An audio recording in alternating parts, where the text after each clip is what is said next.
The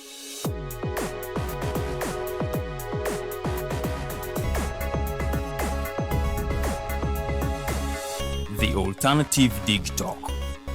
Real issues, real talk.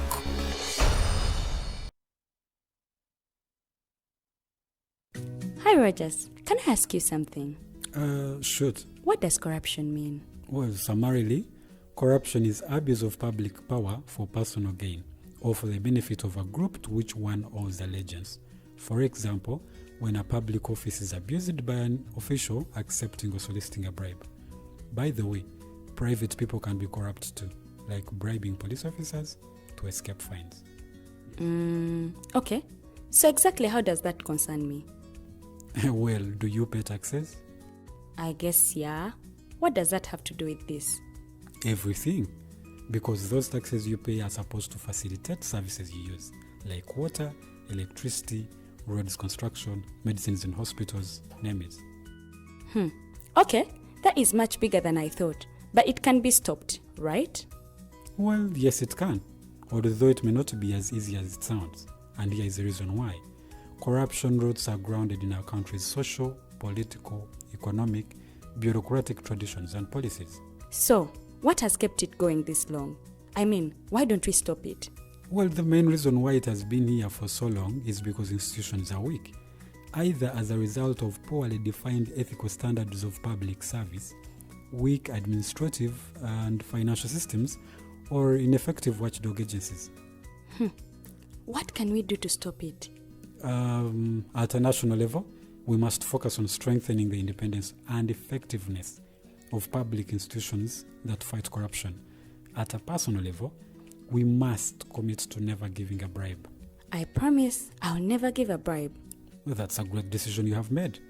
Me and you now have to spread this message to all our friends. If we all do our part, corruption will be no more. This message is brought to you by Alternative Digital.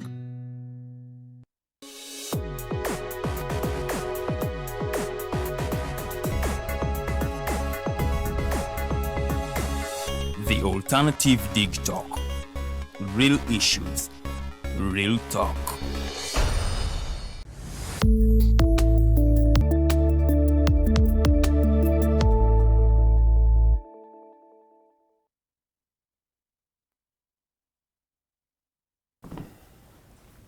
Hello and good evening. Welcome to the Hotline Show. My name is Edgar Matthew Karuhanga. Today is the 5th day of May. We're into a new month. The year is still 2025. I start this program with sad news. We lost Rajiv Ruparelia, Ugandan businessman and also son to one of the richest men, if not the richest man in Uganda, Sudhir Ruparelia. Rajiv passed on in an accident on the morning of Saturday, and unfortunately he crashed around Usega roundabout, and he is no more as we speak right now. Tomorrow is going to be the day when his body is going to be cremated at Lugogo. Everybody is welcome to show your support to the family of the Ruparelias. From the entire team here at Digitalk, and on behalf of myself, I would love to really wish him to rest in peace at the end of the day, and of course may God comfort his family. We start on that note, but also one of the bodyguards for the National Unity Platform president, that is Edward Sebufu, commonly known as Edimotwe, has been arraigned in Masaka Court today. This comes after a week when he was held incommunicado, and according to the CDF, in his basement. Those were the words of Mr. Mhozi Kainerugaba, who also posted the image of Edward Sebufu earlier on, which now brings back the traumatic experiences of 2020 and around that election cycle, where many of the young people were abducted, some tortured, and some of them even up to today have not been seen anywhere. It is really, really a sad note right there. We shall be telling you more about the incident of Sebufu and of course how it will go. But as we speak right now, he has been added to the charge sheet of some of the NUP bodyguards, or Bobby Wine's bodyguards, that were earlier arrested and arraigned in Masaka Court for alleged robbery and also destruction of the property of some journalists. So that is also A new story coming in from the National platform. Last, definitely not least, is the World Press Freedom Day that was celebrated on Saturday last week. Many journalists in this country are not happy with how the state operatives, especially the security operatives, have been treating them.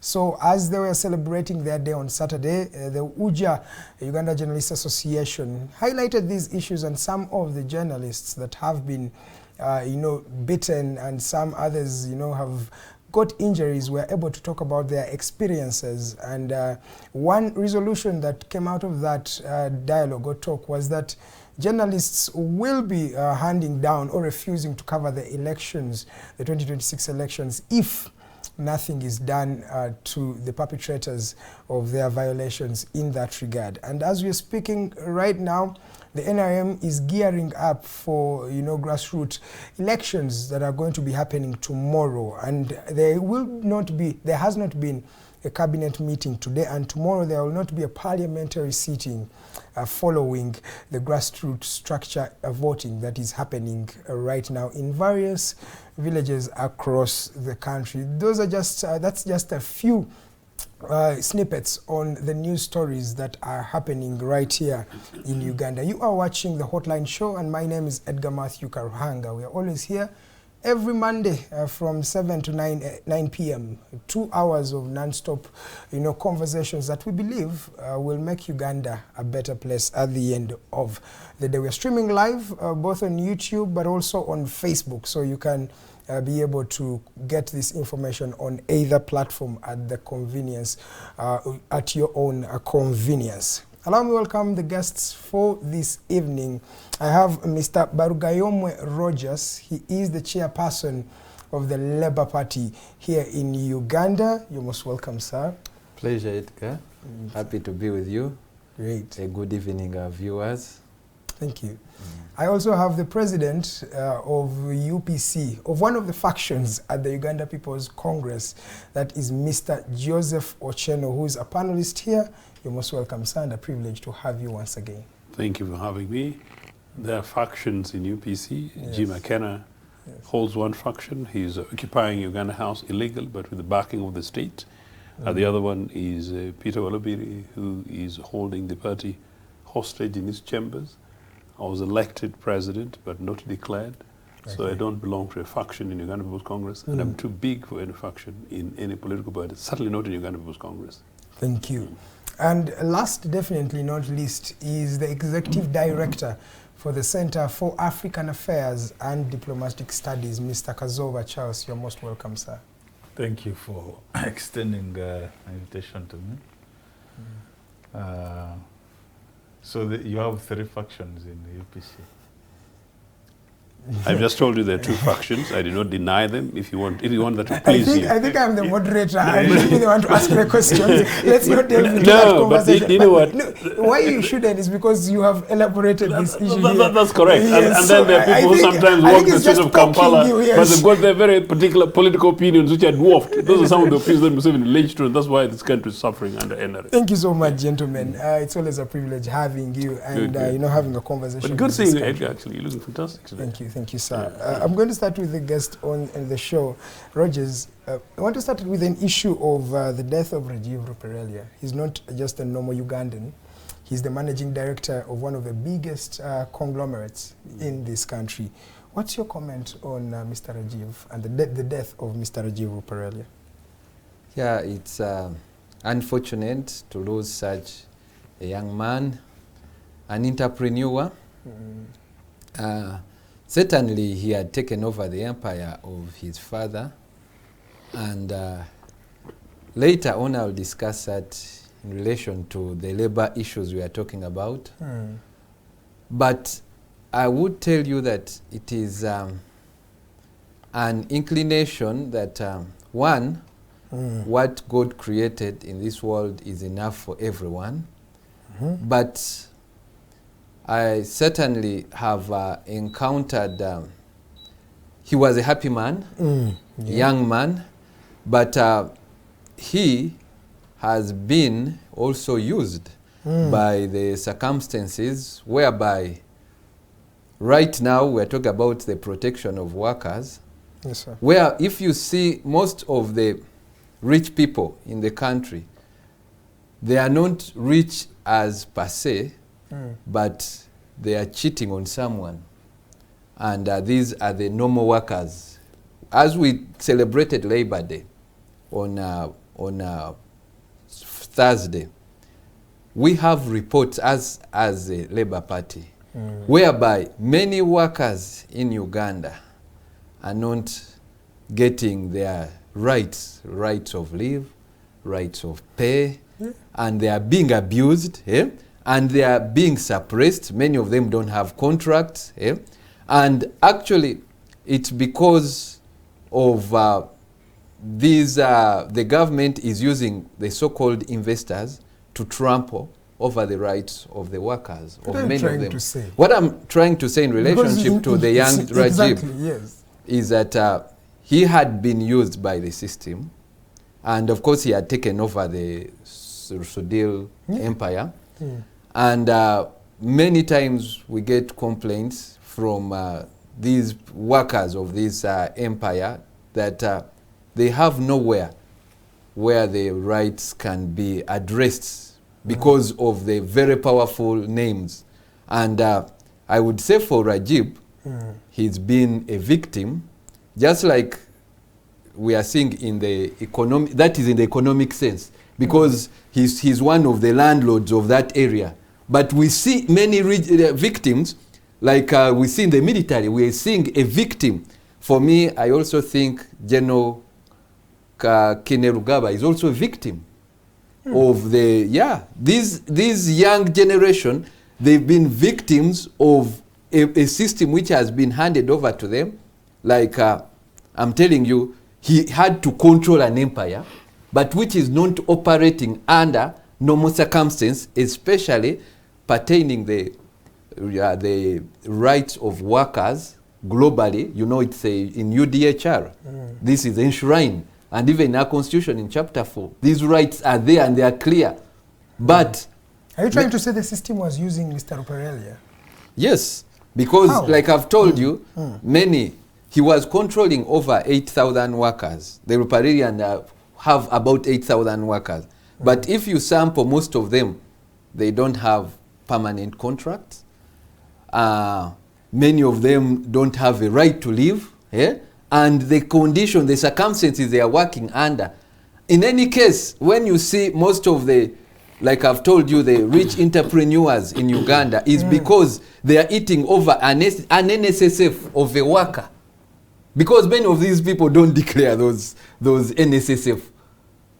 So if you see, like someone is, most of the rich entrepreneurs in Uganda as per se, it's because of the unaccountable money they've eaten off an ordinary worker, and they accumulate. But before we even complain on that, they're already employing those 8,000 workers in a system where employment is very, very tedious to get. Yeah, if you go to, and some of these people are not even professionals. If you want to say quantity over quality, maybe you're right. And you see that is a system I think we are stuck off as government, because you are like, so long as, look at why you saw the traditional Western companies leave. If you see ShopRite leave Uganda, it's because ShopRite was upholding the rights of workers. They would pay them a minimum wage, they would give them leave. But we have a minimum wage. If you start, in their standard, because I would say because they have ShopRite in South Africa, so they would treat their workers as it is in South Africa. But when you see most of these supermarkets coming up, I can't name them, but you will know they will pick some bachiga from Kabare, and I would say it's like trafficking. Close them in a building, give them 100,000 per month, and then they will not entitled to leave. Maternity leave, once you get pregnant, you leave. You get it. Such a thing, and they give you, you're working in a supermarket, they give you 100,000 or 50,000. Then they abuse, but of course they employ as many. Then these companies which are decent enough leave the market because they can't compete. These other ones are, first of all, also don't pay taxes. Most of these companies you see thriving in the Ugandan sense, they are even evading taxes. So as workers, they feel cheated. Okay. But like when you talk about quantitative, these are the investors who are being supported. But down there, we have reports of workers complaining against these individuals. And specifically, and I want to tell you specifically, yes, the one you told me to comment about, we had several complaints. Okay. And indeed, I'm telling every Ugandan that there is enough. I mean, there is a just law by God, which brings everyone to equality. So you can manipulate systems, but I'm telling you, you cannot manipulate the divine. That is Barigayomwe Rogers, the chairperson of the Labour Party here in Uganda. Let me come to you, Charles, on the issue of Rajiv Ruparelli and his death. What's your comment? Well, the death of the sudden death of Rajiv was or is a calamity that has befallen Uganda. Rajiv is one of the youngest, he was one of the youngest entrepreneurs that had the potential of moving their empire to the next level. And there's no doubt that the Ruparelli group has contributed immensely to the economy of this country. Albeit, of course, the challenges that we have in Africa. Seeing the Sudir and his family start from zero and grow such an empire here in Uganda is not easy. We have so many Indians that have been around, but they have not contributed as much as the Sudirs have contributed. So we've lost potential in terms of Rajiv. Rajiv had inherited the empire, just like a few other families. His almost age mates had also taken over. When you look at Morwana, Barbara and the brother, Geoffrey had taken over their father's, late father's empire. Mukwano, Alkan had also taken over. Chugumira, the son, actually Chugumira, a very close associate of Sudir. The son has also been groomed to take over, and many more. So there's that generation of the Rajivs that he had taken over the burden of carrying forward Uganda's economy to the next level.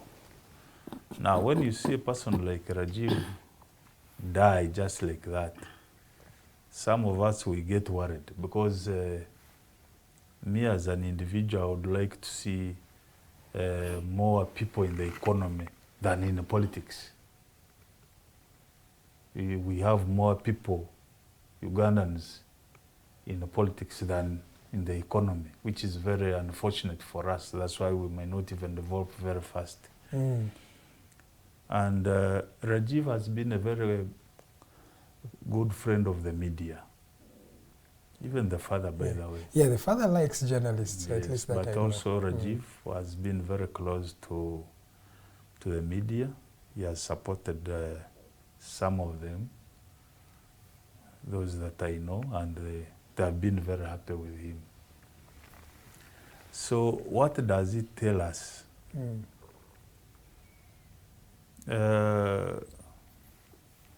Rogers raises issues which, of course, we cannot ignore. But I want us to look at the bigger picture. there could be challenges that we face as Ugandans when we are interacting with investors. But we should not think it is their own making. It is the environment under which they operate that forces them to do what they do. Because at the end of the day, Sudi is looking at 8,000 people that survive on him. And their families. And their families. Me, as Kazooba, I always ask myself, how many families are surviving on me? How many people are saying, if Kazooba died today, then we may not make it to our destination? Maybe none.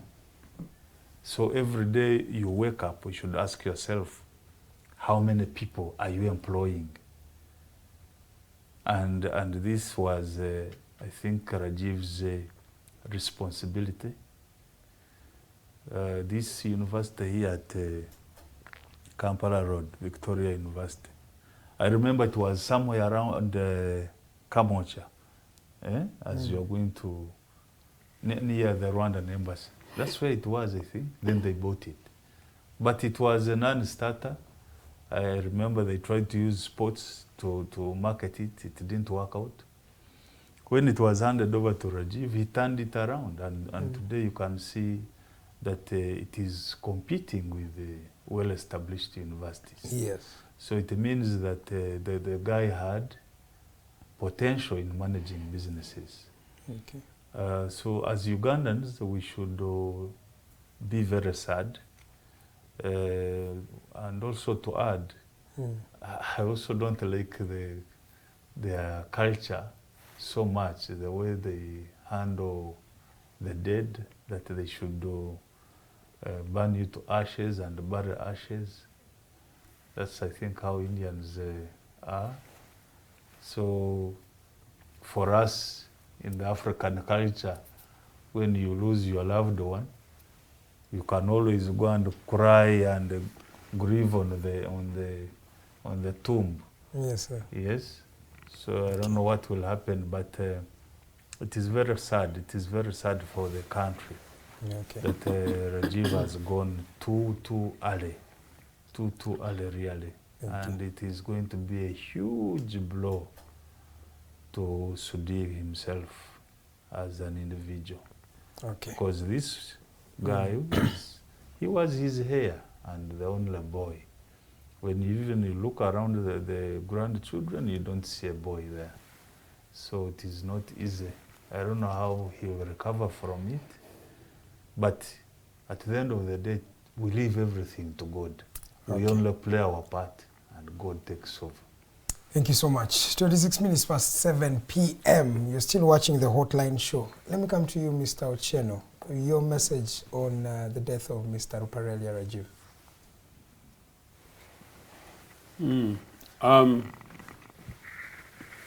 I actually didn't know the young man. I didn't know him. I think I met him once, but I don't know much about him. But of course I know a lot about the father and the empire and the scandals, so that I definitely know. But really my sincere condolences to Sudhir, whom I know, and I must say, because I had issues with my phone, I actually didn't know about the whole thing until the following day when I was having a meal with a friend of mine who was a member of parliament, and so I was quite shocked by it. But I actually think the issue is primarily the circumstances under which the young man died. The young man was allegedly racing. The young man was allegedly racing on a racing car at a fairly high speed. But above all, the young man ramped onto roadworks pavement, which was possibly unmarked and in an unlit place by a motorway road which should have been done by some of the private contractors, possibly the company may even have been associated with it. And that's the mess in this country. I've lost close family members in road accidents. And last year, I think I told this program, I ramped on Maram, on Agongara Road. Oh. You know, and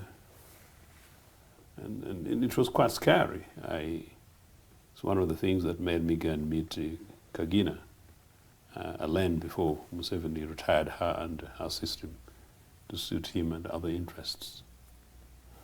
So there was no signage, no warning. Granted, I was driving my tiny little mini modest UPC Wish, and I was driving reasonably responsibly. It could have been worse. That is all the mess of this NRA regime, 40 years.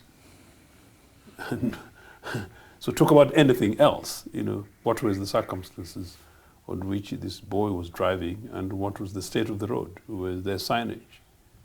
Was it lit? 40 years of NRA. That is the question. Why wasn't the road lit when I was, sorry? One would say he was cruising on one of whatever the case. No, not the speed, not the speed itself, but the road itself. That's a very good road. In fact, the most expensive road in this country. Yeah. It was only that place that you talk about that is not lit. Most of the entire road is it's taken to be the most expensive in the world. Yeah, it is. And being the most and being the most expensive road in the world does not make it glorious. It's not for us to clap. It's criminality, you know. But number two, the fact that it was a decent road doesn't mean that it should not have been lit. It's actually commonsensical. The more reason why it should have been lit. So somebody ought to take responsibility for that. That's what I'm talking about. Yes. That's what I'm talking about. And to interject, it's the laissez-faire kind of system of the government because, and some people think it's only politicians like us who should talk about it, but it has affected the businessmen. Actually, the biggest taxpayers, because the Sudil family is the biggest taxpayer. Yeah. And if they don't demand such changes, you see their victim? The biggest, they've been hit most by a system they've supported. Because some of these things, when we come and talk about it, they say, for us, we are not in politics, for us, we are in sports, for us, we are in music. But they have been, right now, I'm so sorry for Mr. Sudil, but he is so shattered. But this is a system he has helped to support, like he's talking about. So that is it. But then as I was coming to the studios, it happens that there is unconfirmed reports that one of the buses, YY coaches, may have caught fire and many tens of people died. And because I just saw it in the clip and have no confirmation, I need to be responsible about it. But around Ginger, it was almost certainly the case that this is an accident that's happened, which is part of breaking news within the last few hours. And you look through that clip, I was stuck on NRA traffic in town. And of course, I had to do which in a way was possibly technically not part of the driving things that you should be in traffic and be watching a video. And I saw over several minutes, possibly towards 20, people were talking. I don't want to talk about the details, but there was no sign of a police vehicle. There was no sign of a fire engine. And as my brother suggests, it may also be the case that many people may end up being burnt without beyond recognition. Now, this is an NRA mess. But guess what? As we discuss this, Asudi loses his fantastic, handsome, young, sharp entrepreneur son on the basis of what people are saying because they don't know the boy, you know? Lest you forget that I was on this program, talk about billions of shillings being given to the Sudhir group. Yes. I was on this program, talk about billions of shillings being given to Londra. I was on this group, on this program, talk about billions of shillings being given, hundreds in fact of billions, being given to Pineti and to some other dubious woman in Atiak. So these are really the context within which we're discussing this. And as I said, it's really a brief thing about this. But like all my colleagues say, it's a shattering thing. One, to lose a young man. And I really don't want to go into the excesses of privilege. Of course, the guy is an entrepreneur simply because he's got money, and some of the money is possibly our money. And I don't want to say it in a bad way. I genuinely feel sad. But I'm just saying that at 34, a young man with a full life in the future should not be dying unnecessarily like this, leaving a young wife with a young child. Certainly not in this country, and I mean, certainly not anywhere, and certainly not from a motor accident, meaning something that should be avoided. Why? We should be having decent roads. 2, we should be having decent road signage. And 3, we should be having law enforcement, meaning police and police cameras, to make sure that we ensure, and public awareness to make sure that people, like including Rajiv, should know that maybe you shouldn't drink, drive, or shouldn't overspeed. These things are absent. You know what? Yes. Museveni and his son are busy treating, and they've left Ugandans for profit. Okay. Thank you. Thank you so much. 33 minutes past 7 p.m. I think we shall stop there on the issue of Rajiv. May his soul rest in peace. In case you want to join the funeral rites or pay some respects to him tomorrow, they'll be cremating his body at Lugogo. So everybody is allowed to go. So if you want to commemorate this gentleman, you can join his family and the rest of Ugandans to really wish his soul rest in eternal peace. As we are speaking, gentlemen, right now, Edward Sebufu, who is Eddie Mutwe, has been arraigned in Masaka Court. To the look of things, because journalists were not allowed to even get close to him, he was limping, and the few glimpses of footage that we got were showing his feet a bit swollen. And this speaks of the torture that we Ugandans have gone through every time there is an election cycle, which is a sad phenomenon. How are you going to deal with this, Mr. Barigayomwe? How will Uganda go through an election process without these issues? Beating journalists, that's where we started in the year, arresting candidates, abducting people. And this is continuing, business as usual. In fact, when you talk about this, it's just normal. This one has been abducted, the story is gone. And we continue. Mr. Barigayomwe. I'm a believer, and in the Bible it says that he who is given a lot, he's expected to account for more. And I was joking with some partners here that I fear power. Some people have been given this power, and it's as if they own it, absolutely. And they have been abusing power. This power handed over to God, by God, is something which should actually be treated with trembling and fear and trembling, because and there is no family probably in the history of Uganda which has been privileged than the Kaguta Museveni family of being given all this power for all this long, because I personally don't think they've made it themselves. You cannot make yourself have power for 40 years. Yeah, I think they've been supported by God, but... Seriously? What I believe... Not my God. No, it says all power comes from above. I'm using the scripture. But one thing I know about God, you account for everything given to you. You sound like because I'm looking at the abuse of power continuously to this level of where, and I believe, for me, I want to believe, though I've not seen anyone come up, the PR, either the PR of the state is so weak, because someone should come up and deny these tweets we see. To say that you imprison someone and you should teach them runyankori. Eh? This is pure racism. You get it? And then, these things were talked about happen. Personally, our fathers went to fight because they wanted to liberate the thing. But I think they've reversed, they've done even worse than the people they went, who they accuse your kind of people, the UPCs. But to me, I'm more guilty of my Frunasa fathers. more than the history I've learned. I'm a professor of history and politics. I've had the history of Idi Amin. I've heard what they talked about Obote. I think the Obote thing was exaggerated. Them, they have done it in our own faces as their children. It is so sad. I even can't believe. I look at my father who is still living. I say, I'm disappointed. Why did you leave me when I was a child in the first place to go and fake things? If this is what you meant. 78. I was abandoned by my father to go and be in these kind of activities, to restore, to reverse the history of Uganda. And in my own eyes, when I'm a professor of politics and law, I want to deny these things are happening in Uganda at this time.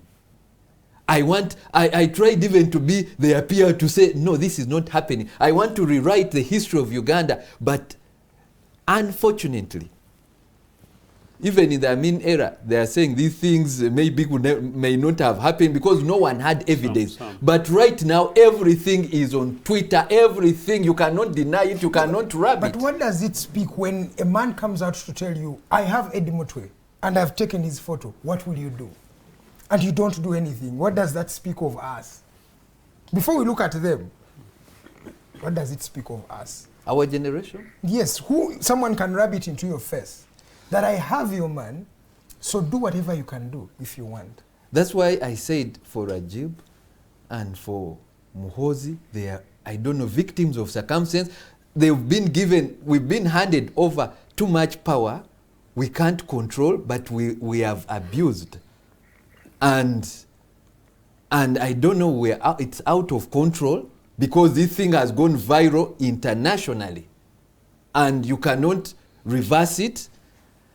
And unfortunately, for me as a scholar of international politics, I believe such a thing. I know, like our CDF, I don't believe now he can go to Europe, anywhere in the West. I believe so. Because of this, I know the gravity. I wrote my thesis about the International Criminal Court. And why? Actually, in my thesis, my PhD thesis, I was saying it was a reason for the creation of African dictators. Because when they fear, they don't give way. In my own belief, I thought the fear of President Museveni, because he hadn't gone to these extents of the sun, but the fear of him giving away power made him hold on, because when he fears the international law, he's like, I would rather die in power. But now what has come out of all this is even now worse. Because now, for a son who is just about 51, because for him, his fear is at 80, anything can happen. Even if you put him in prison, he's seen it all. But now where does a 50-year-old go? Unless he's going to cause everything, because right now, by even yesterday's statement, I told you cannot cross to the euro. Yeah? I believe so.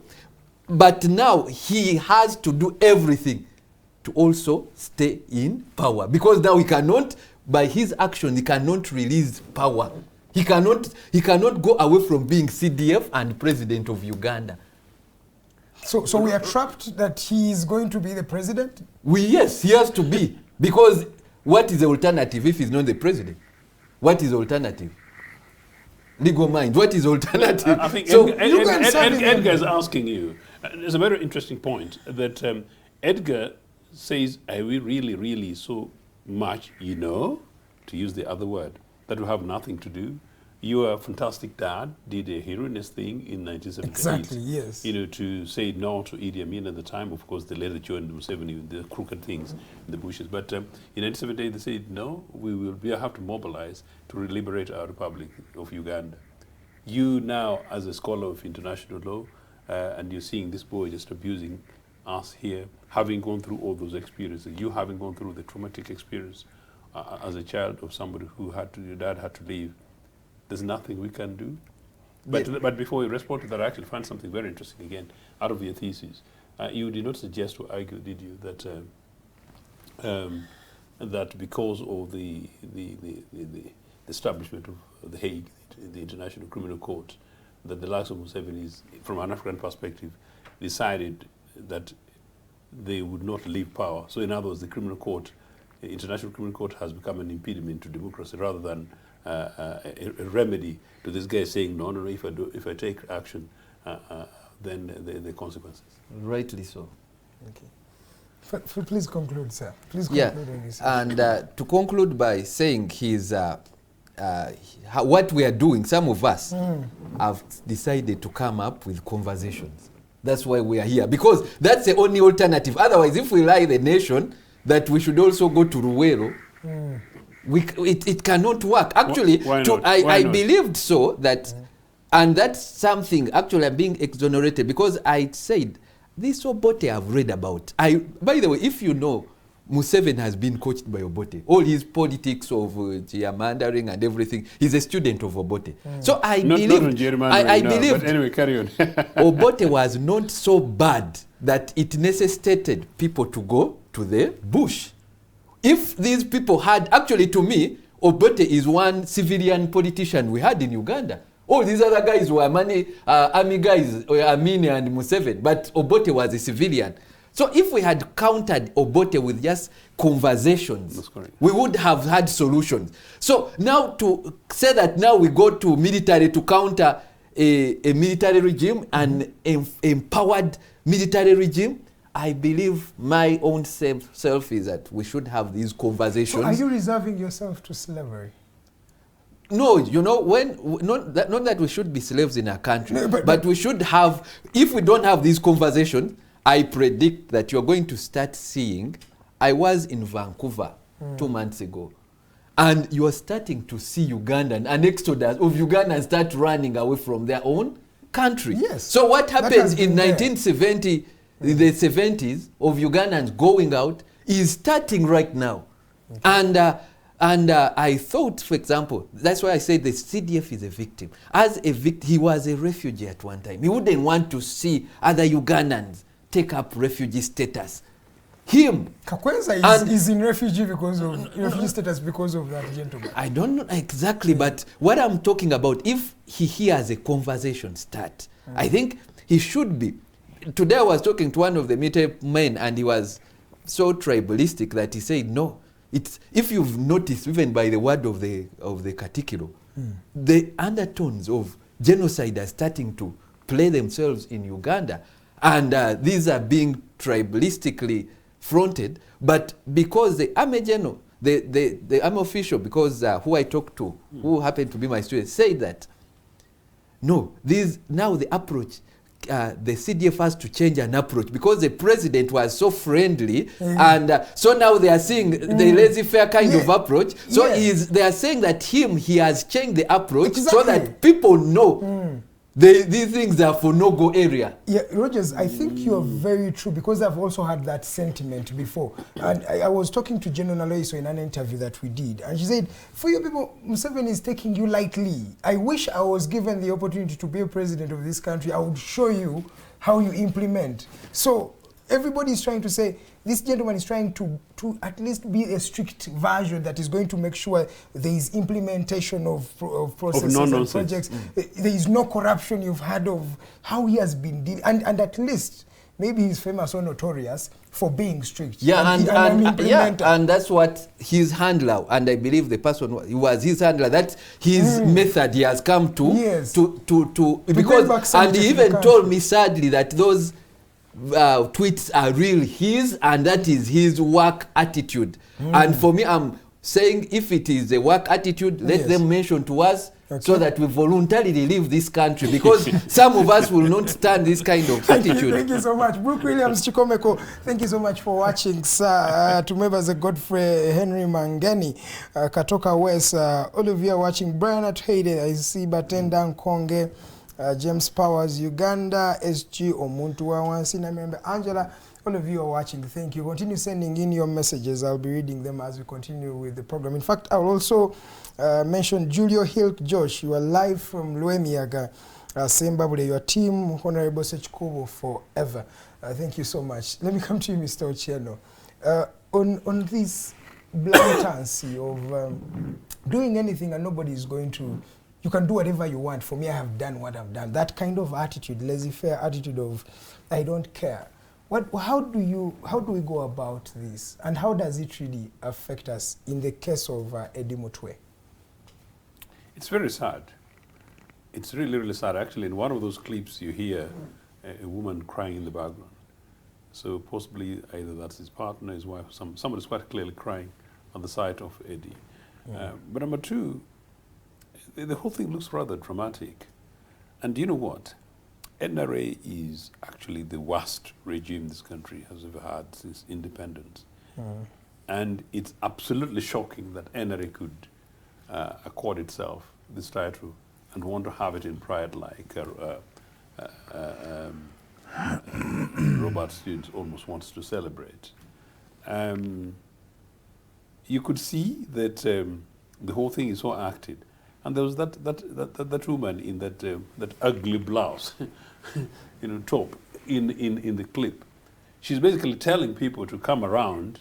I don't know whether people like my Mbejas and others were watching, to line behind the car to make sure that when this guy is pulled out of the car, people don't see him. So basically they're offering human shield. So it's very deliberate act. But number two, I think you guys have not talked about what are they hiding? Of course, the fact that the guy has been excessively tortured. But number two, that you can remember that Wangadia for the Human Rights Commission a few days ago issued a statement, wrote a statement, quite impressive, first time really, to ask Muhoozi to release this guy, basically, and I think gave them notice within 1 week.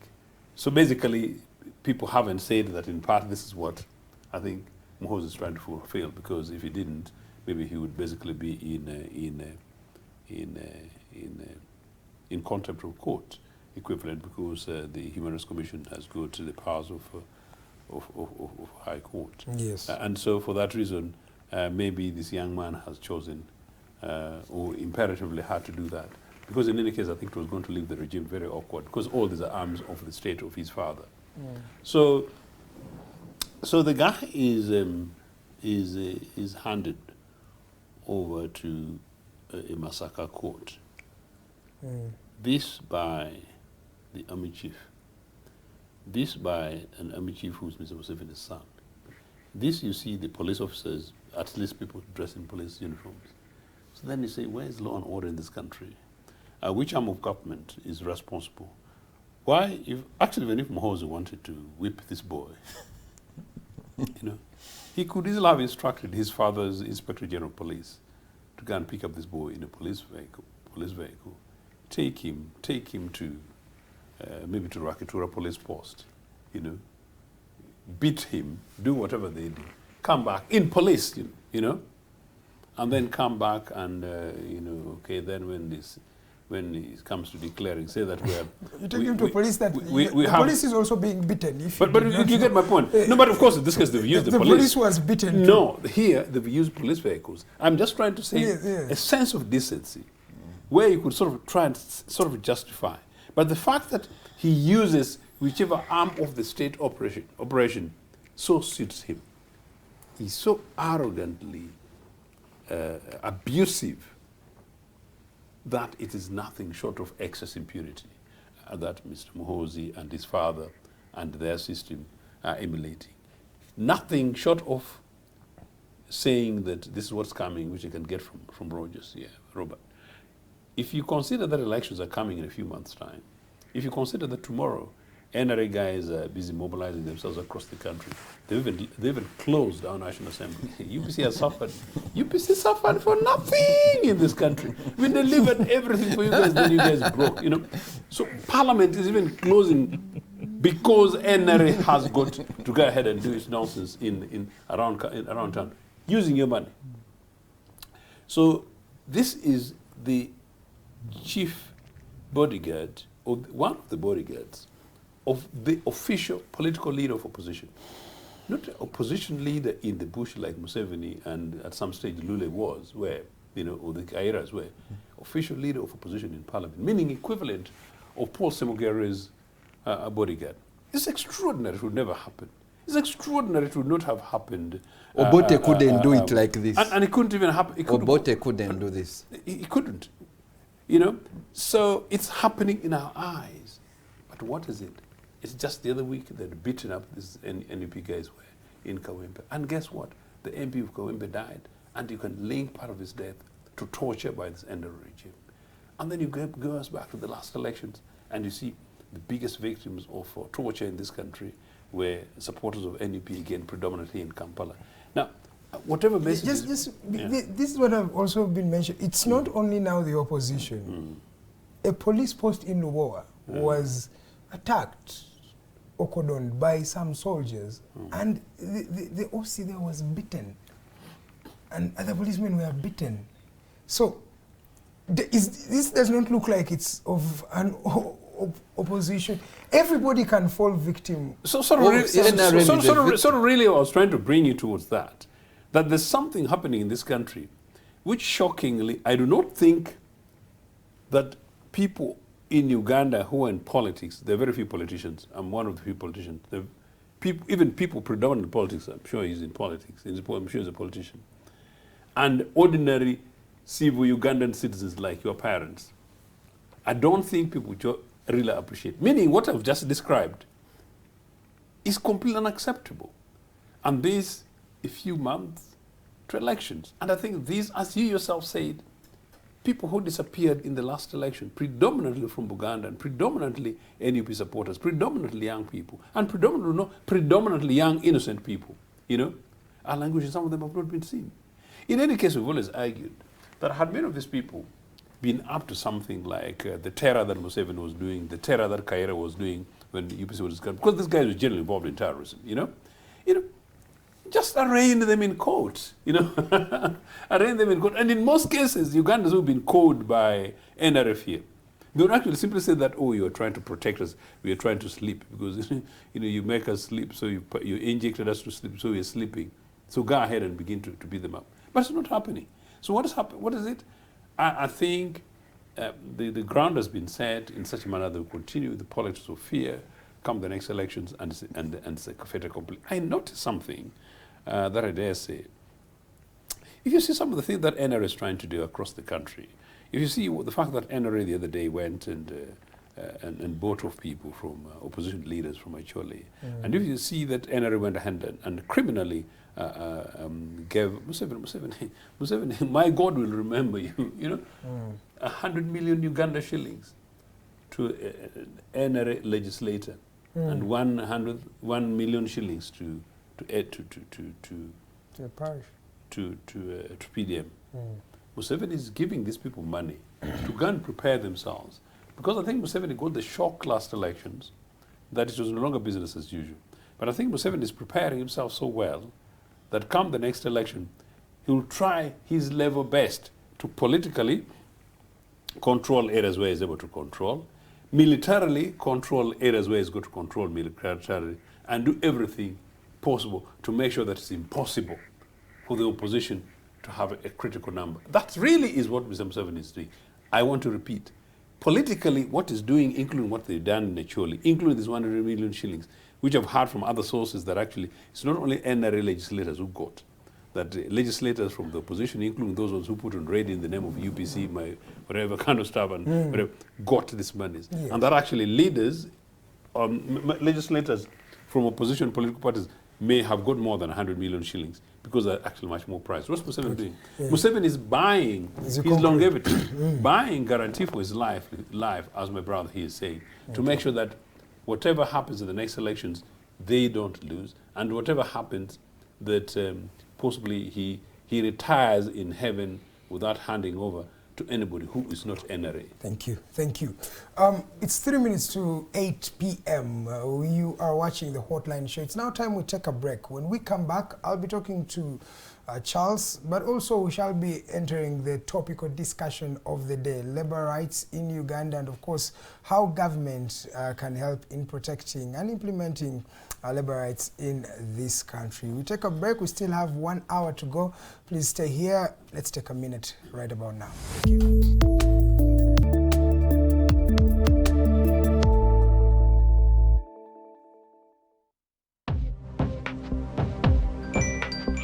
Go to the church, though. Tawali man, what's up? Man, can you imagine people just dump everywhere? Someone drinks water and throws the bottle wherever. Come on, Rogers. What else do you expect people to do with an empty bottle? Simanye now, recorder. Did you know that plastics take at least 450 years to decompose? What? That's a long time. Exactly. Because plastics are made out of a lightweight and flexible material that doesn't decompose easily. And plastics everywhere in the environment cause plastic pollution. What is plastic pollution now? It is the accumulation of plastic waste in the environment, like bottles, polythene bags, straws. All of these contribute to plastic pollution. I have been using them without knowing their effect. Yeah, a lot of people have. Plastics are a danger to the ecosystem, both on land and in water. So how can we overcome this problem? Is there something we can do? Oh yes, we can reduce by minimizing the use of plastics, reuse by repurposing them, or recycle by collecting and processing them into new products. Everyone wants to change the world, but no one wants to change themselves for the world. How about we change our habits for the world? And it starts with me and you. This message is brought to you by Alternative Digitalk.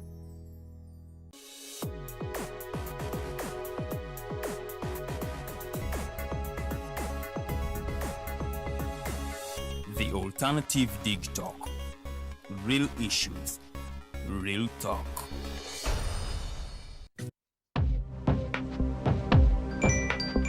Go to the church, though. Tawali man, what's up? Man, can you imagine people just dump everywhere? Someone drinks water and throws the bottle wherever. Come on, Rogers. What else do you expect people to do with an empty bottle? Simanye now, recorder. Did you know that plastics take at least 450 years to decompose? What? That's a long time. Exactly. Because plastics are made out of a lightweight and flexible material that doesn't decompose easily. And plastics everywhere in the environment cause plastic pollution. What is plastic pollution now? It is the accumulation of plastic waste in the environment, like bottles, polythene bags, straws. All of these contribute to plastic pollution. I have been using them without knowing their effect. Yeah, a lot of people have. Plastics are a danger to the ecosystem, both on land and in water. So how can we overcome this problem? Is there something we can do? Oh yes, we can reduce by minimizing the use of plastics, reuse by repurposing them, or recycle by collecting and processing them into new products. Everyone wants to change the world, but no one wants to change themselves for the world. How about we change our habits for the world? And it starts with me and you. This message is brought to you by Alternative Digitalk.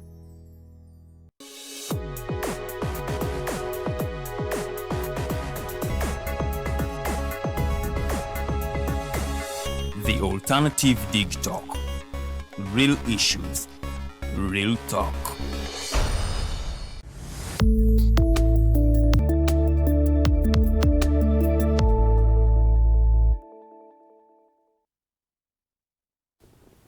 Welcome back from that break. You're watching the hotline. This is Digitalk TV. We're always here every Monday. We start from 7 to 9 p.m. having a conversation about some pertinent issues that are happening in this country. Today we look at the government role in protection and job creation in this country. Has it done enough? Have we followed the labor laws? Have we even protected our employees to be able to, make a productive life for themselves? That is what we're going to be talking about. And to talk about that, I have Mr. Barigayomwe Rogers, who is the chairperson of the Labour Party in Uganda, and of course Mr. Joseph Ochieno, who is the president of the UPC, and of course Charles Kazooba, the executive director for the Center for African Affairs and Diplomatic Studies. It's still continuing. In case you have questions, queries, anything that you'd want us to talk about, feel free to drop in the comment section. That is at the Alternative Uganda, at Digitalk TV, on either platform, Facebook, YouTube, even on X. You can drop those comments. I'll be reading them as we continue with this program. Let me come to you, Mr. Kazooba. In just a few minutes, tell us what this experience of Mr. Edward Sebufu and many other Ugandans, this experience of being abducted, tortured, and sometimes later arraigned in court. What do you think about this particular phenomenon? Number one, I see General Mohozi Kainerugaba as my elder brother, because we're almost in the same age bracket. I'm 45, he's 51. So it is the same generation that should be taking over this country. I, as an individual, I don't I don't support torture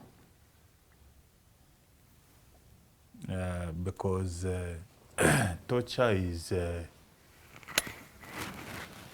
shortcut to getting information. It is a lesser way of getting information. And I'm one person that has been advocating for empowerment of our investigators, both in intelligence services and the criminal investigations of police. So that enforcement is made easier, enforcement and prosecution. Then innocent people can easily be exonerated through investigations. Unfortunately, the NRM government and the NRA government has not put adequate resources in those two departments, intelligence services and criminal investigations, because it would have really helped to sieve out the wrongdoers and then they are punished accordingly. So for what is happening, if you could remember, I think a month or 2 months ago, General Mozi made a statement, and then they didn't take it seriously, regarding Tom Magambo. Yes. The one in charge of criminal investigations in police. That guy had also come from intelligence services, then elevated and made chief of CIAD. So it appears the military does not trust police when it comes to crime anymore.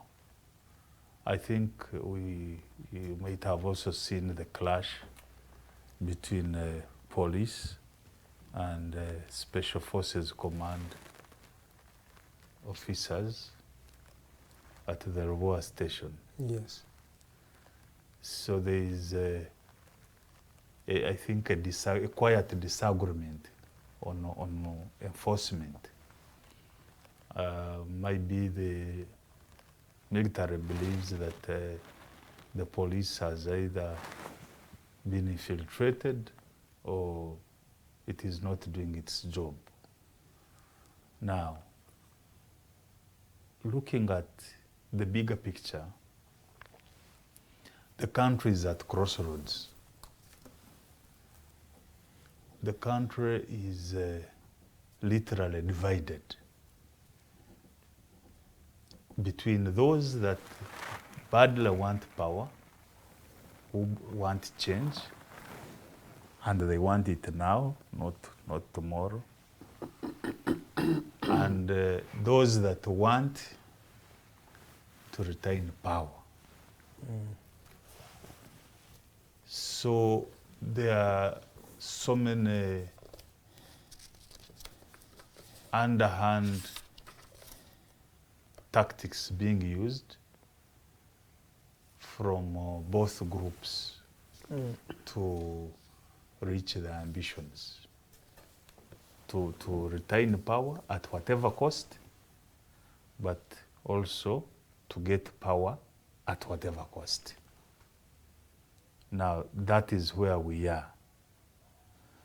So when we see some of these things coming out, I some time back warned that we are going to see worse cases. People will even die. Lives will be lost because until we agree on the modus operandi as a country, okay, we are going to tear ourselves. We are going to harm ourselves. But so far we are seeing one side harming the other. Which side is that? The one harming the victims, like the Edward Sebufus. Because you are seeing, you're only focusing on those with those already in power. But I want you to also see those that are not in power, the conduct.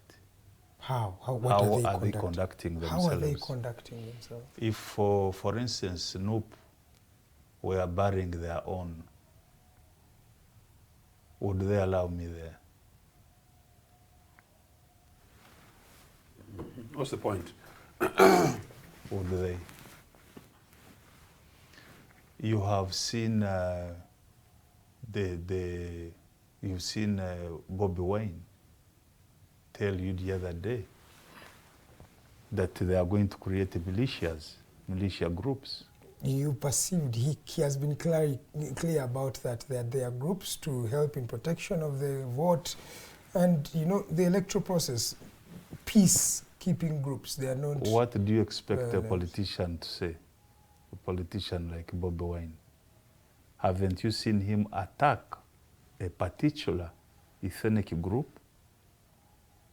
Haven't you seen him repeatedly attack that group? Why would he? So these things are not coming from out of ordinary. Yes, as you conclude. You saw the arrest of his brother, Nyanzi. Do you think it was by accident? Because the information I got actually is criminal. It is true that something is being planned. But why don't you just charge these people? Now, the charging, we've started with the enforcement. That there is a problem with the enforcement. Yes? So, these people are saying, no, we are not going to wait for the law enforcement to release the people we want to be charged. And you also have to, as you are debating that, in your mind you should know that there is a contest, actually a fight. This is not even an election. It is a pure fight for power. There are those that want it at whatever cost, and those who want to retain it at whatever cost. Thank you, sir. Thank you, sir.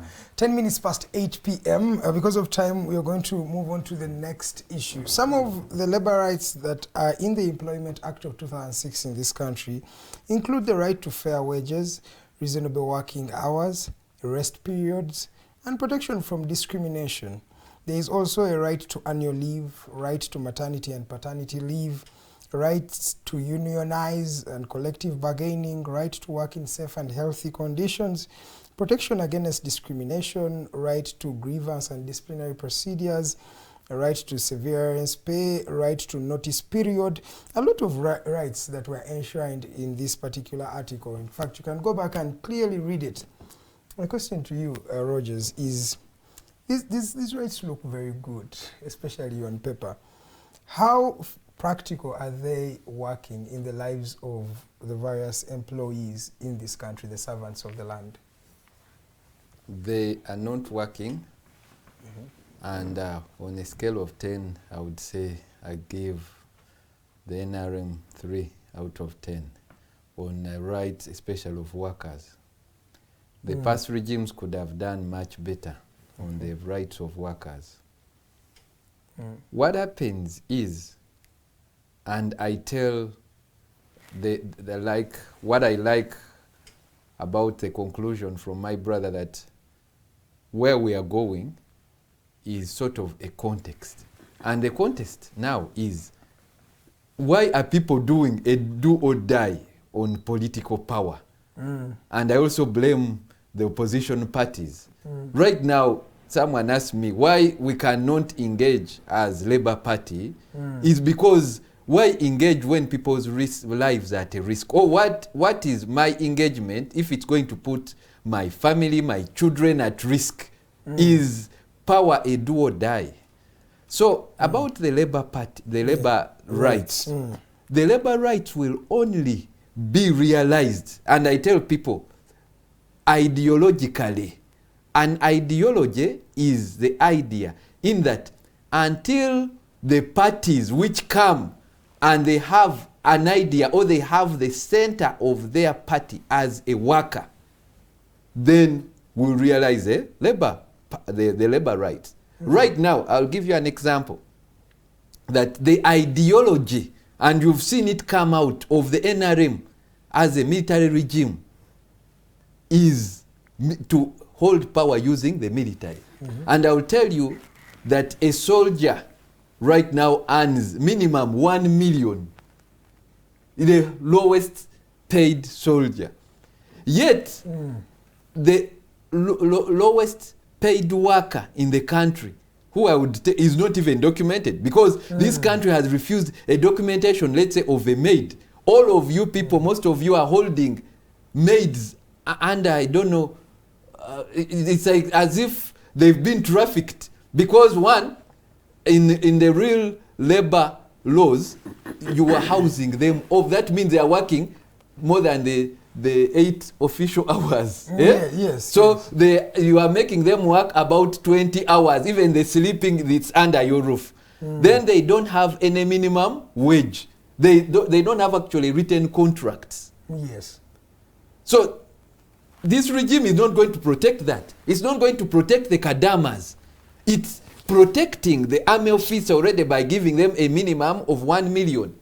So however much you go and clap for it and you say all those nonsense when they give you 1 million for PDM, 1 million over a year or over 10 years, what is it?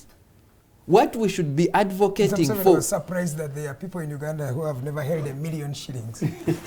And yet you've talked with, you say the military people, each one gets a say of 1 million.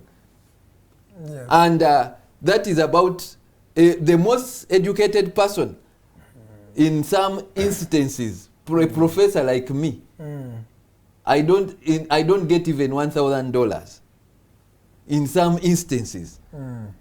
It shows you that it is the workers are not at the center of this government, and they will not be. The investors are more lifted high. They are more treasured. Okay, and because the populace itself has not directly, one would say directly contributed, for example, to taxation directly. These investors are paying taxes directly.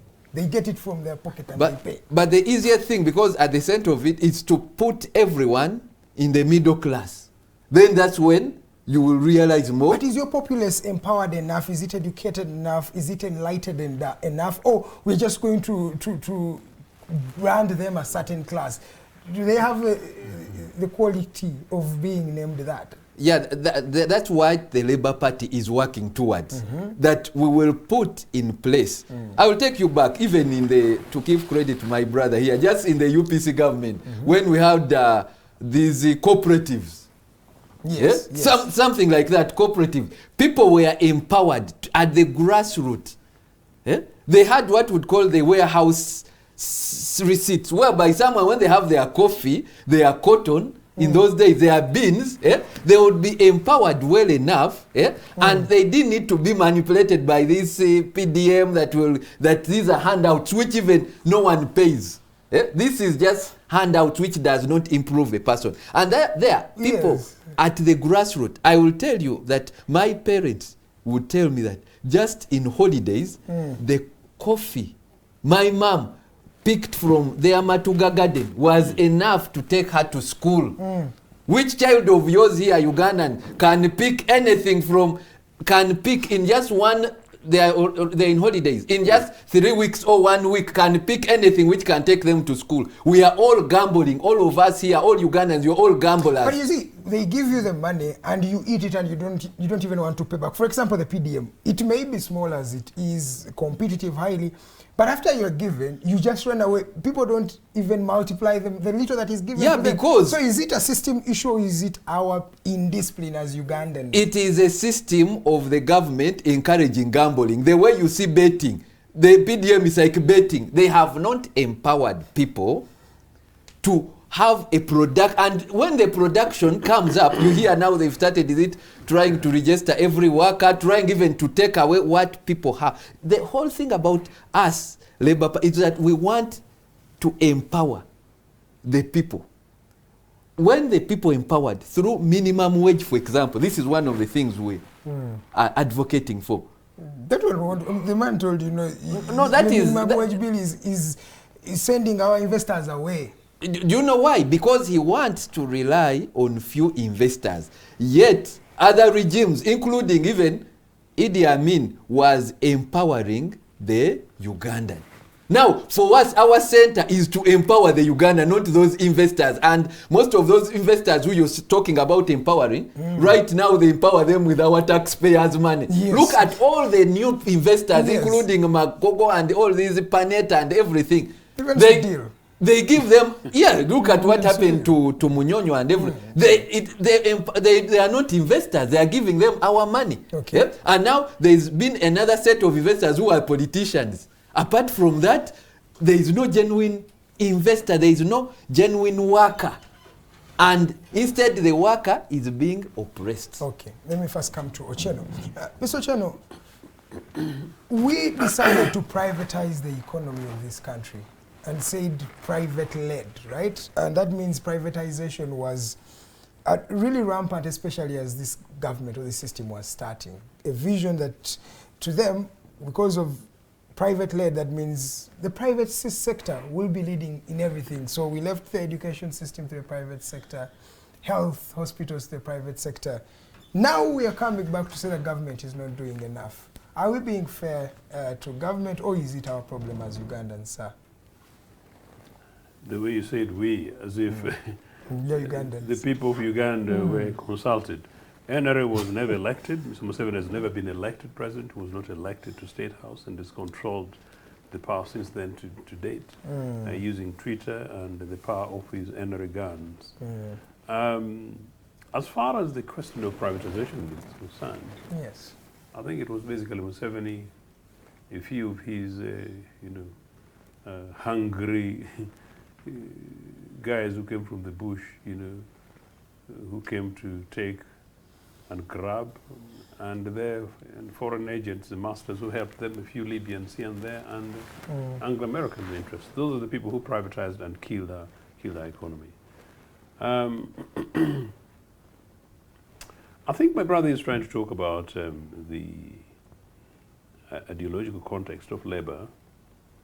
I must say that some of the efforts that founded labor, some of the efforts of the Bataka Party, later in 1940s or thereabout, those are the efforts that galvanized African Ugandans towards the late 40s, and that eventually led to the formation of Uganda National Congress, my political party. At the heart then were the grievances of the African Ugandans and focus, grievance about the marginalization by the Asians, marginalization by the white British, and a few privileged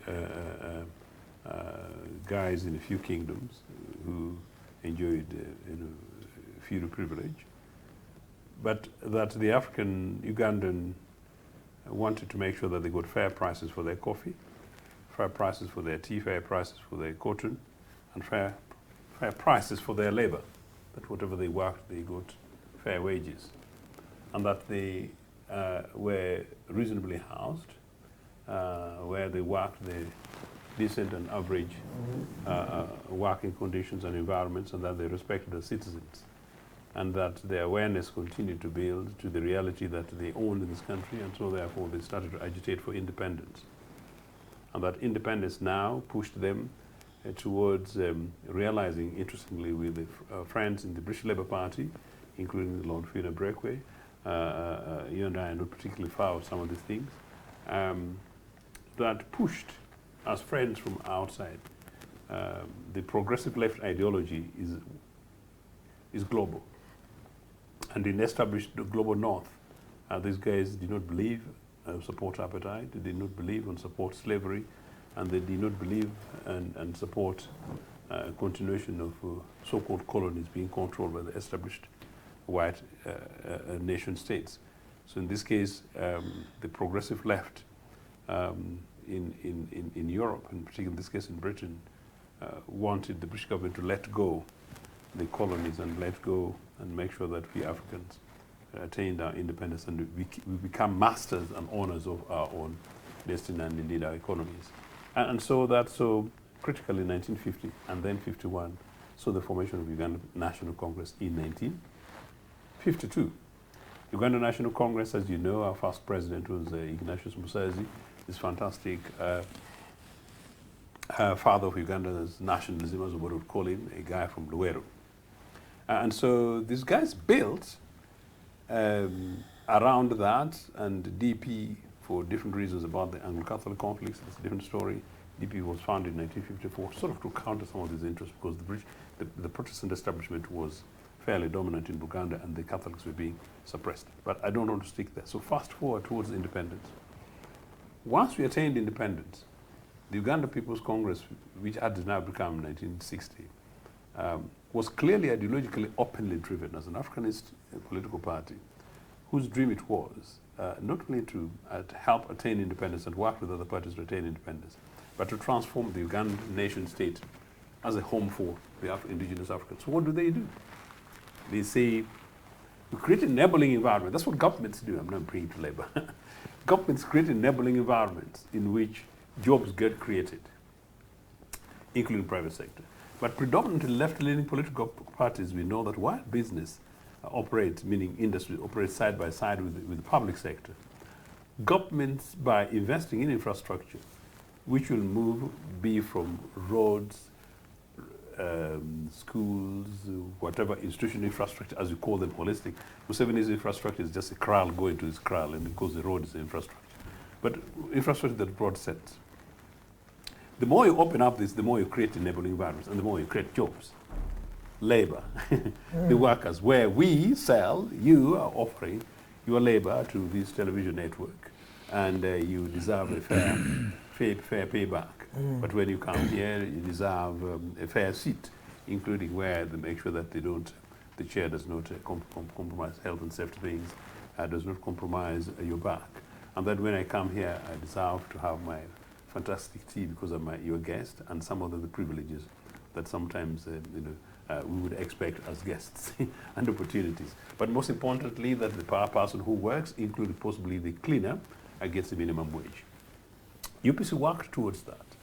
Amazingly, as early as 1984, for these young guys who were born around the time of Muhoozi, they need to know that the minimum, the lowest paid worker, your camera lady, I'm sure, will need to listen to this, were paid 6,000 Uganda shillings. In 1984, government set up 6,000 Uganda shillings as sort of technically the minimum wage. Now, 6,000 Uganda shillings... Technically, or it was the minimum wage? Okay. It was. Okay. 6,000 Uganda shillings in 1984. If you take inflation away, take it to 1987 when these bandits stole our money, and bring it to today. The other day, Mr. Museveni is quarreling about his refusal to allow the minimum wage today of 136 Uganda shillings. James, 136,000 Uganda shillings in today's shilling. 6,000 Uganda shillings, if you consider what NRA did. In 1987, NRA killed 2 zeros. Okay? So you add 2 zeros to that 6,000 shillings today. NRA stole 30%. This bandit stole 30%. It has never been found anywhere. Museveni, you guys and your bunch, you know, this guy stole 30% of our money. Okay. So if you add 30% of that, today's minimum wage, and I'm telling the labor man, should ideally be 780,000 shillings to today's money, disregarding inflation.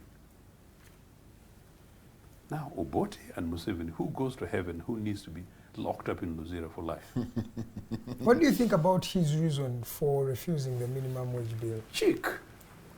Why? A guy who pretends and claims to be a Marxist is an ideological contradiction. But the guy has never been ideologically driven. Museveni, since he was born, since those days when he was stealing that milk that his wife Janet talks about in the Goa taken to his father, the guy's been about me, myself, and I. Okay. The guy's been very much about himself. Ask Mr. Bianima. So no, it's a nonsense. There is no economy, by the way, which does not talk about minimum wages in terms of guarantee. Basic guarantees come with the protection of workers. And minimum wage does not, it's really not about a threat to industry. Normally, crude businesses like his friends, the Pinetis, would say that. Okay. But sensible billionaires, sensible entrepreneurs, sensible billionaires will know that you reward labor, they deliver for you. And rewarding labor is making sure that the minimum wage is merely a cushion. Okay. It's merely a cushion. Okay. And that beyond that, you know what your governments do? Governments go ahead and build schools. Governments go ahead and build hospitals, and we did. Governments go ahead and build infrastructure. Governments go and help and build houses. Meaning an average house in 1984, if you finished university, one, you're guaranteed a job, but two, you don't have to bother how. So long as you get a job in public service, you'll get a government job. Okay. I mean, you'll get a government house. That is what government does about labor. I'm going to come back also, because it's the labor unions that should be advocating for this, though they are very silent. I want to listen from you, Mr. Ochieno, on that issue, but let me first bring in Mr. Kazooba. What is the problem, Mr. Kazooba? In fact, let me ask, is there a problem in the labor rights in this country, according to you?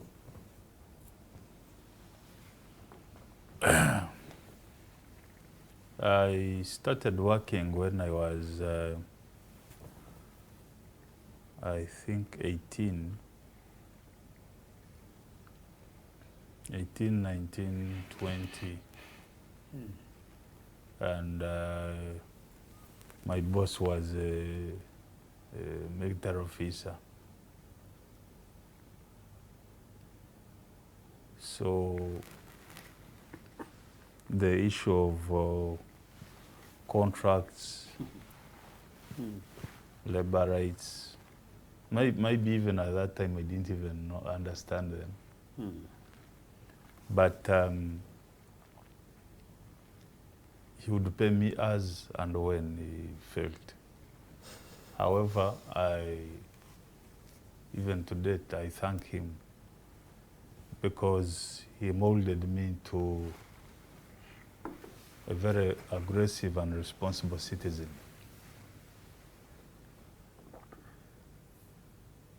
When I see the situation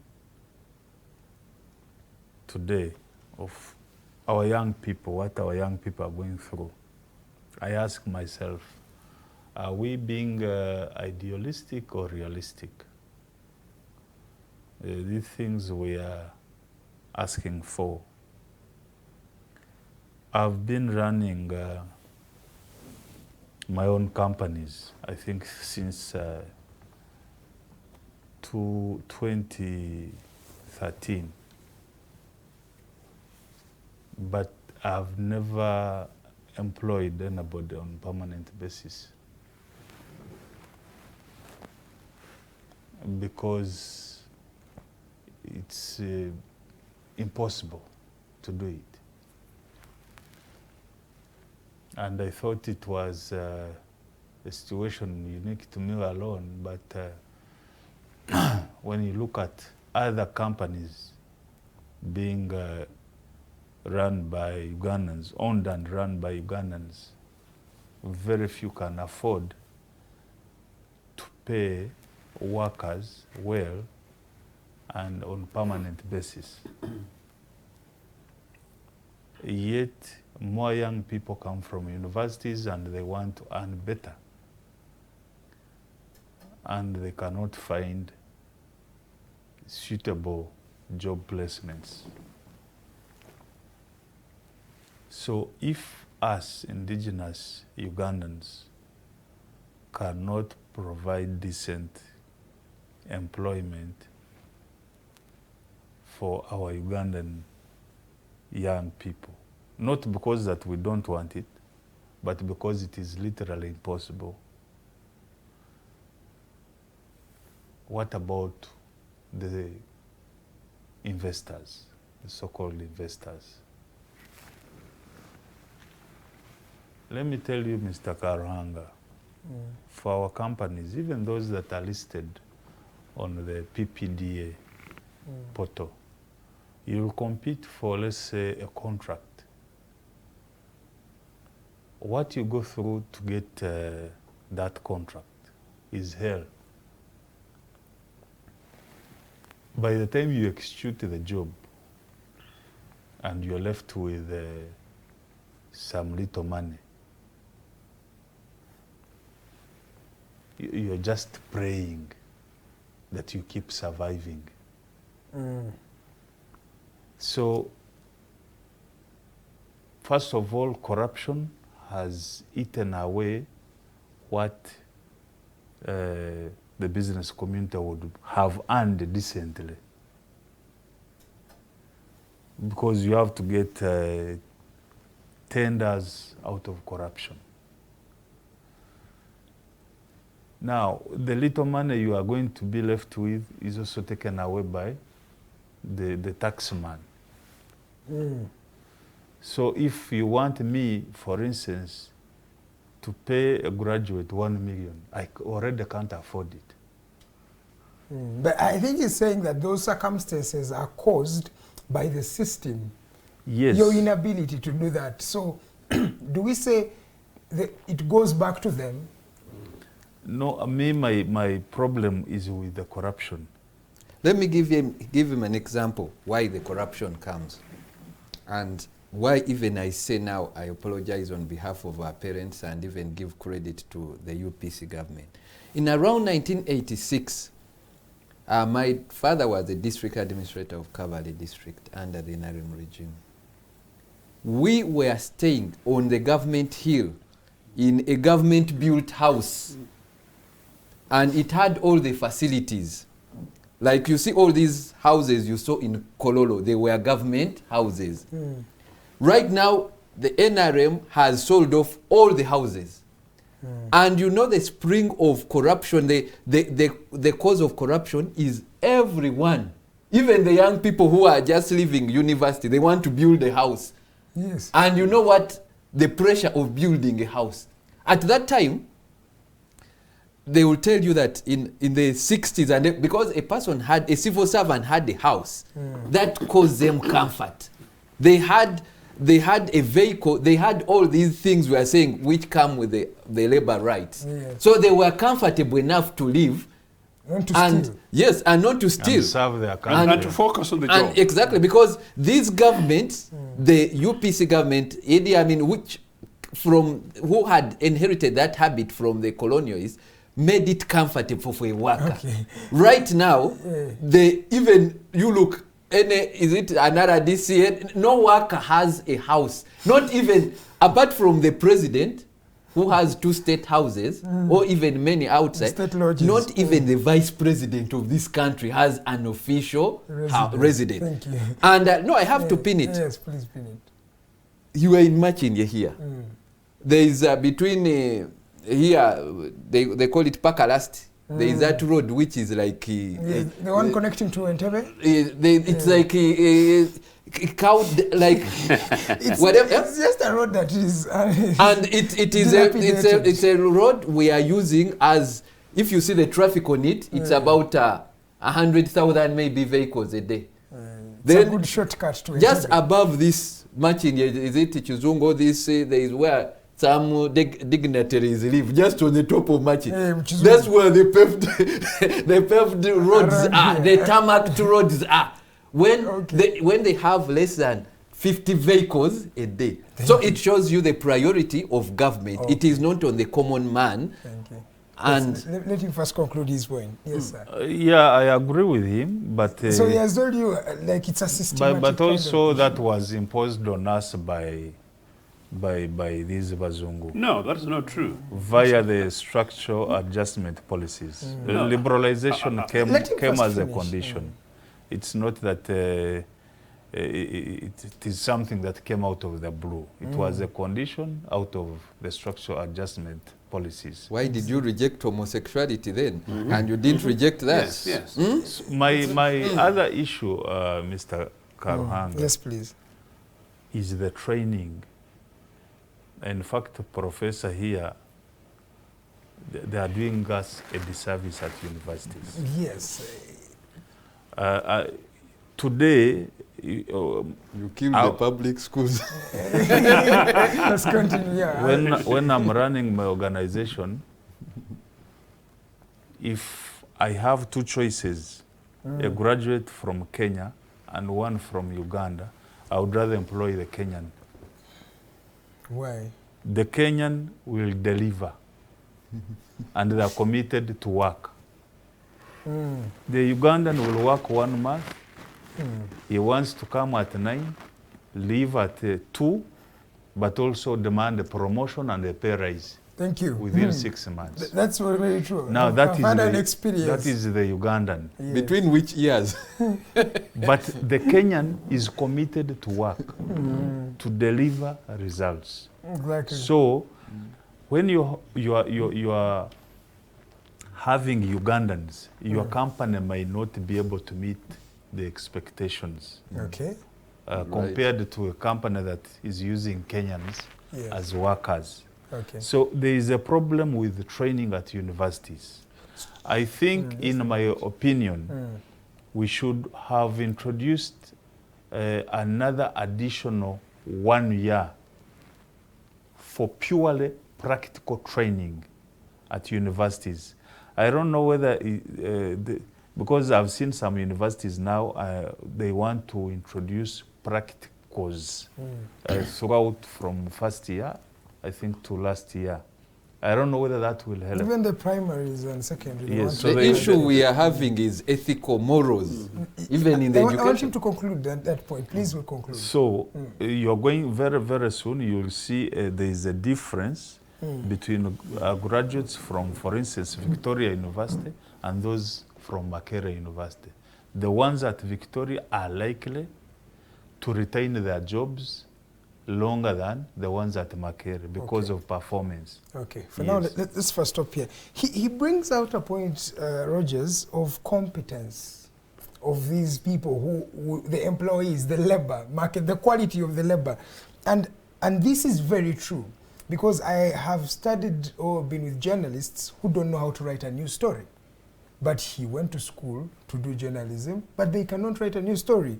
I had an experience where in our side hustles, this employee wanted a pay raise, and their merit for the pay raise was that I now have a child, so I want you to increase my pay. The economy is increasing, please increase my pay. And I'm asking this person, have you been doing your job right? They also do not believe that they've been doing their job right. They accept that, yes, I have been coming late at the job, I repeatedly miss jobs, but they still want a pay raise. So, when we are looking at the quality of the labor, to what extent are they to blame for what is happening in the country? Yeah, the biggest, the quality of labor is compromise. You're right. And if you're to trace when the compromise started, actually I say the education system of Uganda from independence is lowest in the regime of the NRM. Because before, even when they came, here, when you remember KIU, Kenya in Uganda, usually Kenyans would come to Uganda. You know Makerere University, most of the presidents of Kenya, Tanzania, Nyerere, all those people were trained here. But right now in ranking, Makerere is lowest in the NRM regime. Why? The simple one, for example, I will tell you, is when we grew up, I'm around 47, we used to have educational supervisors in schools who would come and supervise. These days, we don't hear of any of such a supervisor. And if he is to come, he is just to pick, not to supervise, to pick money. Because I recently went to Nsambia, here, St. Peter's in Nsambia. And I was surprised that St. Peter's in Nsambia, next to American Embassy, supervised by this government, in a dormitory this big. Yes, sir. They have about 400 students sleeping in it. The educational system has been over-compromised. I have a picture at Intare School where I was, where President Museveni was meeting Milton Obote, the Prime Minister then. And you see, at that time, even the Prime Minister could supervise an educational system. Yes, and these people in education was an esteemed thing, highly regarded, and definitely we know such governments built schools, are not quality schools, and most of us have been mentored by. But I would challenge the current regime to show us the institutions they've built instead. And you talked of those SAPs that they were enforced on them. Who enforced them? How come they rejected like homosexuality? Why could they reject such rotten rule? I mean, they came to destroy everything which was created. In the moment they were right to them. In that moment, the idea felt feasible. No. At that time, yes, one would say. I think they were desperate. Yeah, that's what I'm saying. Maybe those times called for desperate measures. No. In 1987, what was special? You're from no, the hangover of Amin's sanctions. That's why, by the way, on the other side, I don't believe in NUP.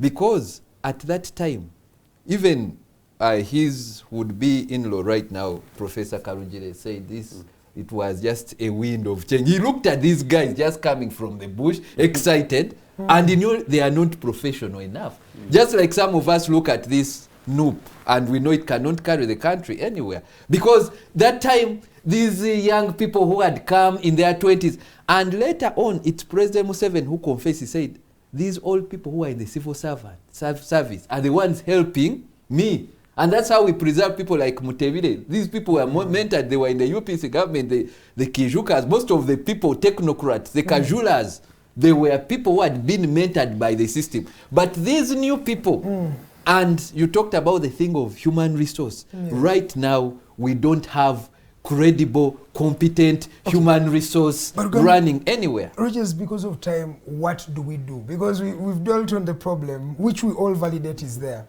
We overhaul the system. We overhaul the system. What we call big bang. And we have a conversation as a nation. Everyone, because everyone is interested. My grandchildren will be here. President Museveni's grandchildren will be here. We have a conversation to see. Nyerere was decent enough. After some time, he accepted. He said, no, some of the system like Ujama and everything. And he repented to the country, said, I've done my part. This is what my contribution is. The rest, as if I'm to continue, I will just make it worse. It is a conversation we should have with our president, President Museveni. He has, I believe, he has done a contribution in one way or another. But as he goes, everything is turning worse. So we should have that conversation as Ugandans, and he agrees as the father of the nation right now. And he also admits to some of the credit of the past leaders. And if you notice, by the way, in his body language, and that's why he rewards people like his tormentor, he has admitted that people like Obote had some credit they added to the country. So we admit that he has also had some credit to this country. But he can no longer, he is instead retrogressing. So if Museveni says he's staying here for 15 years, he's not going to hear your solution. Should we leave the employees just there, dilapidated, continuing to suffer? Because I'm looking for maybe is there a practical solution to say we can maybe improve this? Because that is, your solution is at the privilege of Mr. Museveni. No, the solution is, of course, the workers. When we withhold our labor, it happened, by the way, in South Africa. In ANC failed, by the way, people don't know. The present President Ramaphosa was a leader of the union, workers' union. And these people, where the whites were being arrogant to the appetite, then the mine workers were like, okay, we will not work. And what happened is, the whites saw that if we came here for money, if the economy crashes, what will we get? They sent Ramaphosa to Robben Island to negotiate now a political comeback. So the solution is governments which are ideologically centered about the common man, the laborer. And that's how we'll have all this improved. The last time the laborers tried to put their tools down, Museveni was threatening them. You are putting them down, you shall go get other people and they will do your job. So you doctors, you would rather come back. He can do it, but he cannot enforce that continuously. The teachers, not the doctors. They were, but he cannot do it continuous. Once they are well mobilized by because this union, what he has been doing, when they organize, he goes, picks them few and disorients them. But if they are sensitized, and that's why I say it's no longer feasible for NRM to just impose its ideology on people. But they should even invite good ideas from parties. Like Labour Party, we are able to mentor them in that area. If they give us the Ministry of Labour, we would, because we would help them mentor them in that area. Better. Thank you. Thank you. Let me come to you. That's a long shot. Let me wait and see. Mr. Ochieno, where do we go as a people really to solve this particular challenge? But also, there's that issue of the unity of the labor. They're not united. Even in the traders, for example, Kasita is saying something else. The Kampala Arcade traders are saying something else. They're saying you're compromising the leaders. You're not helping the labor union. So there's a lot also of divisionism among the labor. How do we solve the problem of labor in this country, especially after Labor Day? I am substantially frustrated. In fact, one of the things that made me delighted today was to join Rogers on this platform. I hope we're able to have a conversation in which we're able to galvanize our strategic thoughts around labor rights. Rogers, for information, I've been a trade unionist since I turned 18. I am driven by that, and I was a member of trade unions throughout my work in the UK. The trade union movement is the founding organization of the British Labour Party, which is my political party. I can tell you that I saw the debate around the minimum wage in the UK. I saw the debate around compulsory nursery spaces for young children at 3 years of age to be provided by local councils. And I saw what business people like the Pinetis and Pinetis friends were saying, that councils would not be able to afford nursery spaces for children, and that minimum wage would destroy jobs. That is the language of excess capitalists and money looters and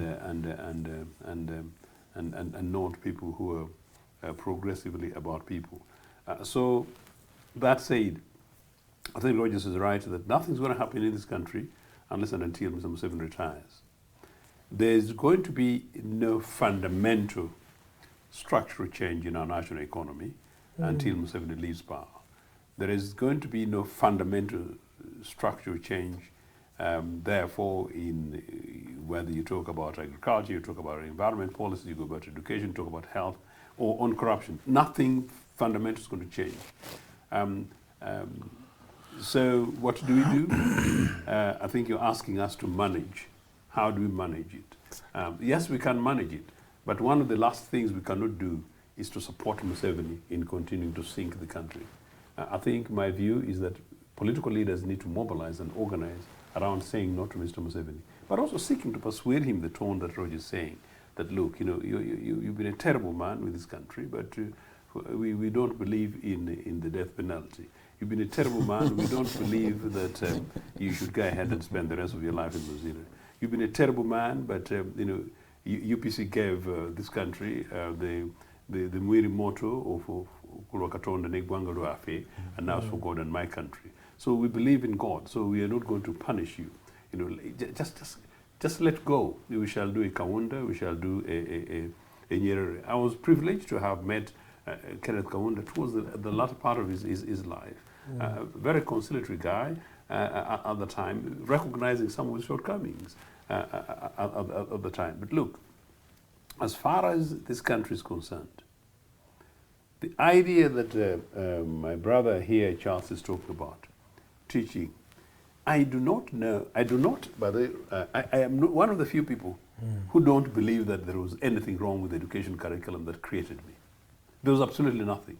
And possibly future UPC government, and this is possibly breaking news, would actually review the current education curriculum with a view to returning most of it, possibly not all, most of it to the curriculum that brought up Ms. Joseph Ochieno from primary 1 to excellent top into Mwiri, to excellent Makerere University, to the excellent Ochieno that is today in the UPC. You know, the issue is not curriculum, it's the environment of the job market. We had engineers who did work, you know, we had doctors who were excellent, we had teachers who were excellent. I'm a grade 1, son of a grade 1 teacher. I can tell you that my brother died a head teacher, my sister died a head teacher. But my brother were amongst the most coveted teachers in Kenya.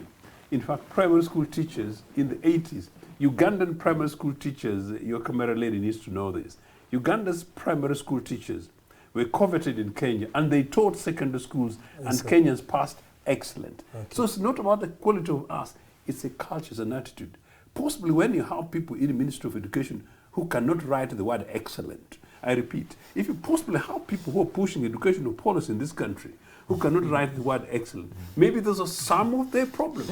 You know, so really, no, we know what the issues are in this country.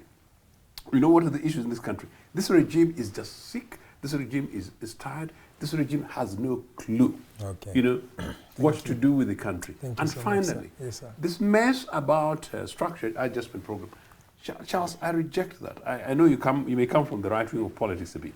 You know, Obote refused the structured adjustment program. I want to say it for him. Structured adjustment program. The Bretton Woods institutions, IMF and World Bank, came to Uganda fast post Idi Amin because they wanted to befriend us. And Obote said, no, we have a manifesto, we've got a program, we've got a 70s, 60s program, and we've mapped out ourselves. We know what we want, we know what our priorities, we know where we're going to get what money, we know how we're going to raise what money, we know where we want grants, and we know where we want aid. But whatever it is, we are not going to, because part of this, the idea was, I know it's a bit around it. Part of what structured adjustment program was trying to do was to say, kill jobs. Part of what structured adjustment program was saying, pay them less. Part of what structured adjustment program was saying, you know, don't invest in public services. By the way, investment in public services, including in a few seconds, including I'm really sorry, including minimum wage. You know, it helps to uplift the welfare of people, but at the same time to cushion the economy. Thank you. So it's basic economics. Where is this 7 and this group studied economics in Charles, I have no clue. Charles, as you conclude, please give us how you think we can better our labor rights in Uganda. Well, me, I don't agree with some of the colonial thinkings. Minimum wage, what, blah, blah, blah. Times have changed. Those are outdated policies. We should focus on things that add value in the circumstances. But I also agree with Rogers that there is a need for a revolution, and I've been very consistent that we need a revolution. A revolution, I don't mean going to the bush, but reorganizing, not just the government, but reorganizing the entire country. And to do that, we must have a meeting of minds. What disappoints me is that these guys in political parties, they never present our country with their plans. How can a political party be competing for power and they don't have a 50-year plan for a country, a 100-year plan for a country. Instead, we keep gambling. You even look very confused as a country. Yeah? Yes, the NRM that is in power has the 2040, sijui what, plus. But what about these other parties? Do they sit down and do some serious intellectual work other than just debating the negatives of NRM? Let each party present this country its plan, long-term plan, that this is how we want things to be done.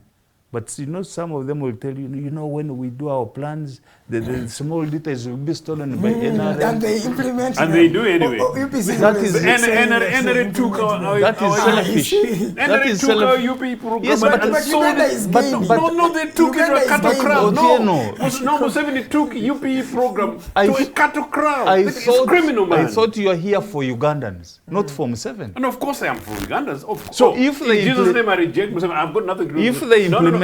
If they implement your ideas... No, Charles. UPE program was a 60s program to create a massive transformation of this country for the future in the 60s. That this man has now turned into a firmly broken thing. Charles, if Museveni implements some of the ideas... No, he did not implement it, he killed then it is good for Ugandans. Okay. So let us put Ugandans first. Okay. Rather than looking at your petty competition. Thank you so much, Charles. No, that is opposing Charles AUP Kazooba, cannot be petty. Charles Kazooba killing is the education future of our children cannot be petty. For the Center for African Affairs and Diplomatic Studies. The gentleman in the middle is President of Uganda People's Congress, one of those factions that he doesn't want to call it that, but it's still a divided political party. And yes, lastly, is Mr. Barigayomwe Rogers, who is the chairperson for the Labour Party in Uganda. And my name is Edgar Matthew Karuhanga, your host for this particular conversation. Thank you so much for tuning in. From the time we started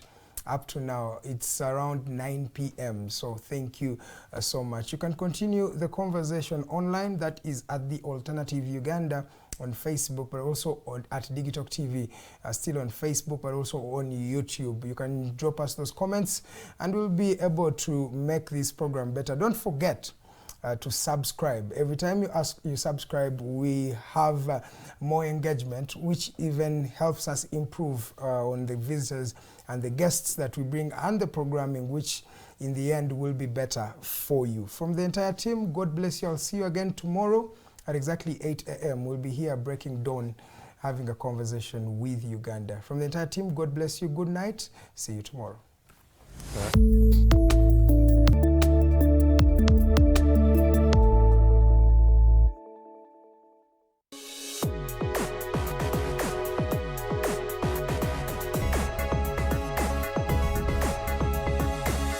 The Alternative Dig Talk. Real issues, real talk.